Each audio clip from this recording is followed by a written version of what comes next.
Hey guys, how's it going? So I decided to make this video real quick while I was outside doing some other things because I've already finished the project basically. I bought this 2005 Nissan Altima with a flare-up on the, what is it, 2, 3, 4, 5, I mean 3, 4 shift. A lot of people just experience it going from, I think, 2 to second to third, but this one was like slipping and flaring up in other gears as well. So I'm gonna show y'all what I did and what ultimately resolved the problem. This car shifts amazing now. And this is not my first Nissan Altima. My girlfriend had one and it never had the flare up, but it had the hard 1-2 shift. So I should have done it to hers, but you know, on to the next one. So basically, a combination of two things. I adjusted the brake band, which most people don't talk about, and also replaced the whole solenoid pack here. And the solenoid pack that was in here has already had the solder repair done on it. I'm sure you guys will see that online. So it's already had the solder repair done on the ground. So once I saw that, I knew that wasn't the issue automatically, of course. And my first thing I tried was the resistor pack. Well, not a pack, but I did the resistor mod here. Soldered in some different resistors, and it hardly affected it at all. So that was automatically a sign that the pressure solenoid wasn't doing its job, because you know the resistor trick is to make it build up more line pressure, and pretty much, you know, doing what I did, it didn't build up any more line pressure. I didn't notice anything different with the shifts. So there you have that.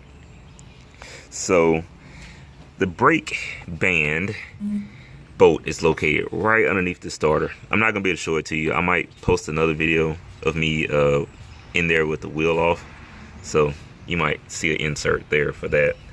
But the brake band bolt is underneath the starter. You can get to it from the fender well with a T30 hex tool socket. I would definitely suggest a socket on it, because you're really supposed to torque it.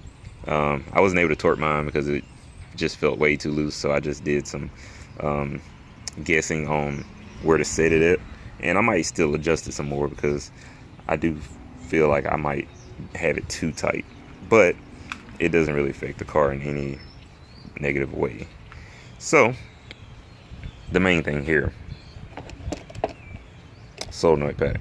Okay, you can change the solenoid pack with the transmission still in the car, but it is difficult.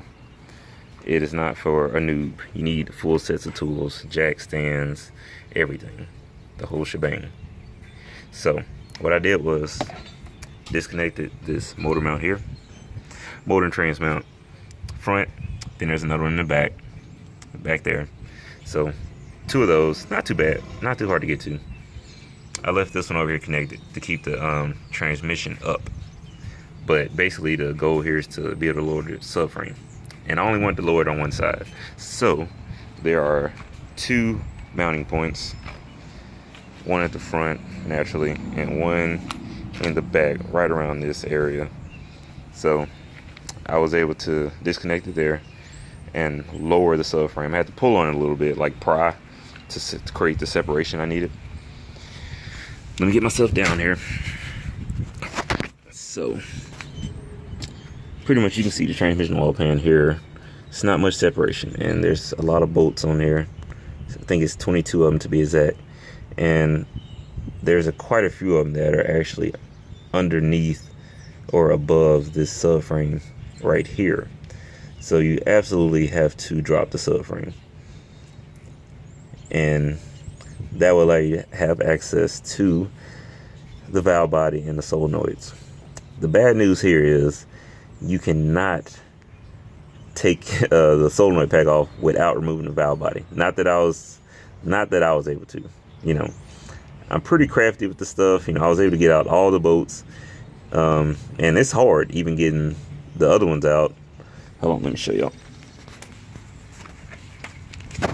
So it's some bolts that go on the top side of this part of the shift solenoids, and some of those bolts are like really hard to get to. So it's easier anyway just to drop the valve body.